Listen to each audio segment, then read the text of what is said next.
Meus senhores, minhas senhoras, bom dia.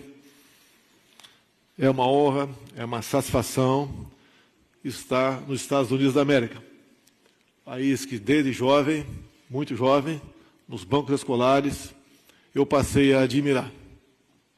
Confesso que jamais esperava estar na situação que me encontro.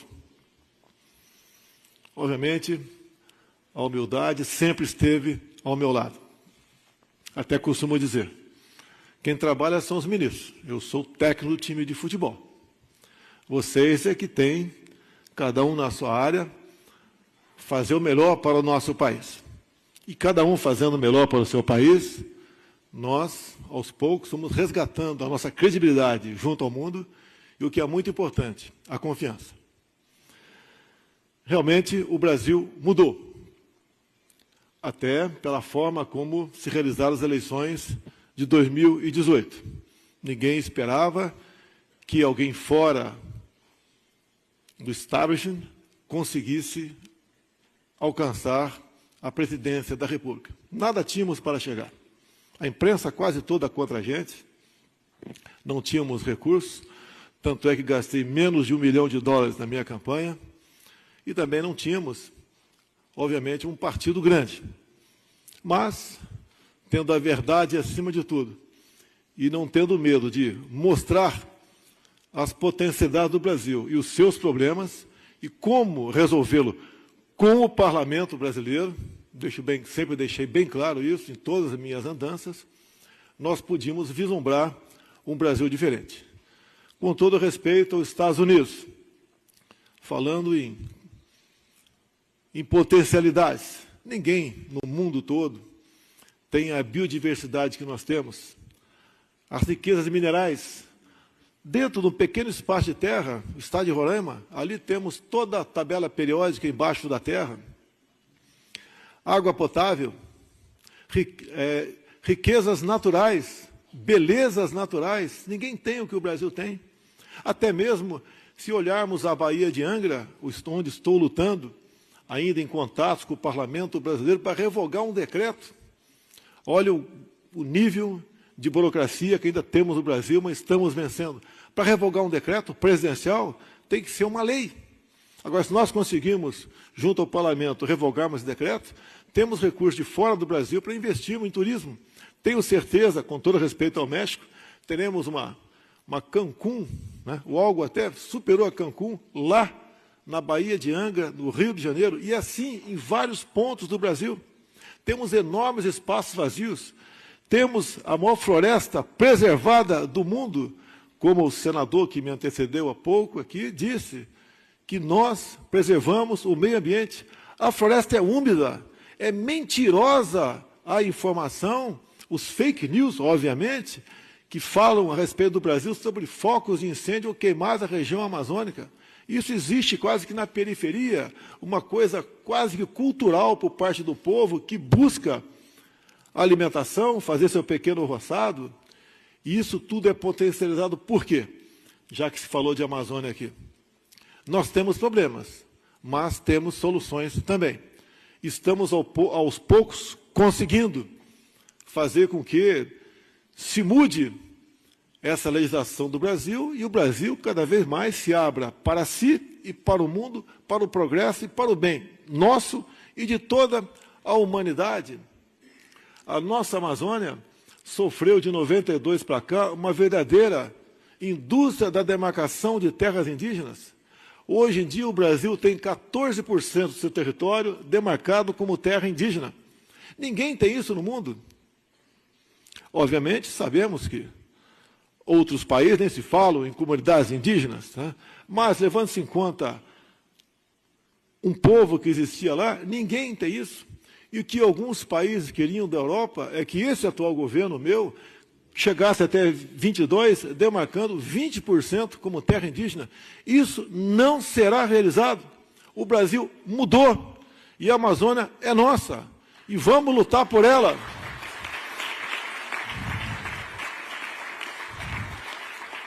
Os governos de esquerda descobriram também outras fórmulas de atrapalhar e impedir o desenvolvimento do Brasil, com comunidades quilombolas, com todo o respeito que nós temos àqueles que vieram para o Brasil e foram escravizados. Abominamos a escravidão. Graças a Deus isso não existe mais no Brasil, mas essas demarcações de terras quilombolas, e tem 900 na minha frente para serem demarcadas, novas áreas, não pode ocorrer. Somos um só povo, uma só raça, e queremos nos unir para o bem do nosso Brasil.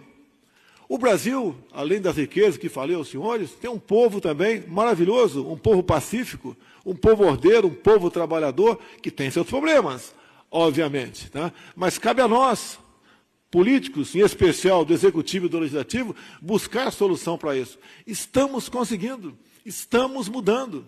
Os nossos ministros, pela primeira vez na história do Brasil, foram escolhidos pelos critérios técnicos.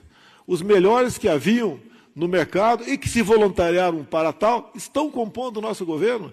Nós temos um economista na economia, um médico na saúde, um jurista na justiça, temos engenheiro na infraestrutura, temos um ambientalista no meio ambiente. Então, o Brasil compôs o seu time de pessoas habilitadas e qualificadas que devem, sim, lealdade ao seu povo, e não mais a partir dos políticos. E, dessa forma, estamos mudando o Brasil. Os números, não só da economia, bem como das demais áreas, falam por si. Durante o ano que se passou, obviamente, temos no momento uma crise, uma pequena crise, né? No meu entender, muito mais fantasia, a questão do coronavírus, que não é isso tudo que a grande mídia propaga pelo mundo todo. A outra, alguns da imprensa conseguiram fazer de uma crise a queda do preço do petróleo. Entendo que daria muito mais, é melhor cair 30% do que subir 30% o preço do petróleo. Mas isso não é crise. Obviamente, problemas na Bolsa, isso acontece esporadicamente. Tá? E a gente espera que, como estamos vendo agora há pouco, as bolsas que começam a abrir no mundo todo já começam com sinais de recuperação. Voltando ao nosso Brasil. O aparelhamento do Estado era enorme. Estávamos a um passo de uma venezuelização do nosso Brasil. Pelos políticos de esquerda que ocupavam o Executivo, que compravam o Parlamento brasileiro, numa fúria nunca vista em lugar nenhum no mundo. Trabalhava a todo vapor para um projeto absoluto de poder. E o milagre aconteceu. O impeachment de uma presidente e com uma eleição de um outro, sem qualquer vínculo com aqueles que faziam aquele tipo de política. Confesso que, apesar da boa vontade, das boas intenções, dos bons propósitos, não é fácil, não está sendo fácil. Jamais passou pela minha cabeça abandonar, desistir. Mas, de vez em quando, me pergunto, o que eu estou fazendo no meio desse vendaval? Alguém tinha que estar na frente desse navio. E nada como o capitão. E, por coincidência, o capitão do Exército está à frente do destino do Brasil. E, obviamente, contamos com boas pessoas dentro do Parlamento, dentro do Judiciário, entre outros setores da sociedade, para ajudar a mudar o Brasil. Vencemos um grande desafio, que foi a reforma da Previdência. Outros presidentes, ao longo de 20 anos, tentaram, mesmo tendo o Parlamento sob julgo, ao peso de ministérios, de bancos oficiais e estatais, que eram distribuídos à vontade para partidos políticos, não conseguiram. Nós conseguimos um trabalho de convencimento. Tínhamos que fazer essa reforma. Ela é amarga, sim, para parte da população, mas o remédio era esse. Ou se aplicava agora, ou o Brasil sucumbiria. Conseguimos aprovar. Temos agora 2 desafios pela frente. O julgo, tão importante quanto o primeiro, uma reforma tributária. Nós queremos transformar o país em um local fácil de fazer negócio. Que hoje em dia somos um dos países ainda mais difíceis de fazer negócio. E queremos simplificar tudo isso daí. Uma outra reforma tem a ver com o servidor público, que ao longo dos últimos 30, 40 anos, teve seu quadro bastante inchado. Nós não queremos demitir nenhum funcionário, nem quebrar a estabilidade de nenhum funcionário. Queremos uma legislação daqui para frente, que faça justiça, obviamente, com os funcionários e bem como com os pagadores de impostos, que pagam pesados impostos em nosso Brasil. Creio que, vencendo o desafio tive uma conversa por WhatsApp rápida com o presidente da Câmara dos Deputados, Rodrigo Maia, e ele falou que, pese alguns problemas que sempre existiram e sempre existirão entre o Executivo e o Legislativo, ele está pronto para levar essas propostas avante. E tenho certeza que conseguiremos vencer esse último obstáculo para o bem do nosso Brasil. E, dessa forma, estaremos abertos ao mundo todo, buscando uma outra legislação, uma forma de buscarmos o livre comércio. Como conversei rapidamente com o senhor Donald Trump no último sábado, e ele falou que há o interesse de começarmos a discutir uma política de livre comércio entre Brasil e Estados Unidos. Isso, no meu entender, é fantástico para todos nós, que nós estamos demonstrando que queremos, sim, o livre comércio, queremos que a livre iniciativa se faça presente nesses momentos. E, mais do que tudo, ao assumirmos e colocarmos em prática aquilo que falamos durante a campanha eleitoral, bem como o que estamos fazendo no momento, com a ajuda do Parlamento brasileiro, restabeleceremos de vez a confiança do Brasil junto ao mundo. Assim sendo, eu sei que a vontade, a certeza e a garantia de os senhores investir no Brasil será muito forte para o bem dos nossos países. Entrando na questão política, sabemos do problema da Venezuela, sabemos da dificuldade para resolver esse problema. E ele será resolvido, no meu entender, com a ajuda de Deus e com a ajuda de demais países, entre os Estados Unidos, na busca dessa solução. É um Estado riquíssimo em petróleo e ouro, entre outros bens, mas que foi tomado pelo socialismo e pelo comunismo. E nós devemos, a todo custo, ao fortalecer o relacionamento Brasil-Estados Unidos, transformar, de fato, o Brasil como uma referência dentro da América do Sul. Vindo a prosperidade, outros países se associarão a nós e deixaremos de ter o pesadelo de outras Venezuela aparecer em nossa América do Sul. E com isso a gente conta com o apoio explícito do senhor Donald Trump, que publicamente já disse que me considera como amigo, e eu fico muito honrado com isso. Sabemos do que as nações pensam uma das outras, mas também sabemos que o que um homem pensa sobre o outro, no caso, como chefe de Estado. Há interesse mútuo que nós tenhamos um bom relacionamento. Afinal de contas, podemos nos complementar em muitas atividades da economia.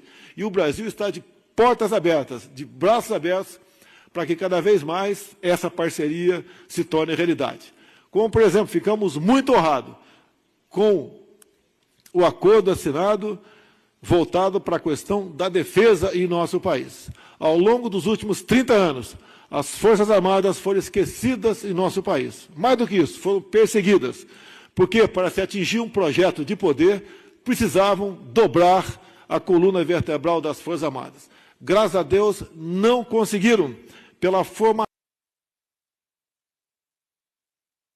patriótica dos nossos homens e mulheres militares, que têm, acima de tudo, o amor inseparável de democracia e liberdade. Isso manteve o Brasil vivo. Isso não aconteceu na Venezuela.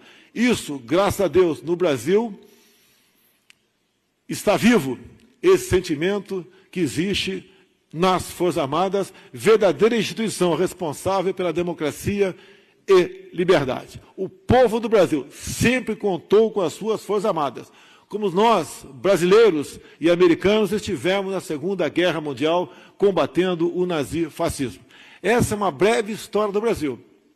As nossas potencialidades estão aí. Precisamos, sim, cada vez mais nos aproximar, porque isso é bom, no meu entender, não só para os Estados Unidos e o Brasil, é bom para o mundo. E é muito bom viver em liberdade. Costumo dizer que existe um bem maior do que a vida, que é a liberdade. Porque sem liberdade não há vida. E os Estados Unidos é um exemplo de democracia e liberdade para o mundo. Que cada vez mais nós queremos nos aproximar, recuperar aquilo que foi esquecido ao longo de 20 e 30 anos por parte de outros presidentes, por outras questões totalitárias. Nós estamos dispostos cada vez mais de seguirmos de mãos dadas nesse destino. Nesse último sábado, tive a honra de, pela quarta vez, encontrar-se com o senhor presidente Donald Trump. Confesso que tenho grande simpatia e respeito por ele. E quero continuar gozando da simpatia e respeito, que, afinal de contas, ele sabe que a recíproca é verdadeira. Os nossos países são quase que irmãos. E esse eixo norte e sul é fundamental para todos nós. Então, o que eu peço a vocês, se bem que vocês já têm como comprovar, é que cada vez mais nós venhamos a nos unir para que possamos atingir os nossos objetivos. Meus amigos, meus irmãos, muitíssimo obrigado pela oportunidade, pelo carinho, pela consideração e pela confiança. América grande, Brasil grande.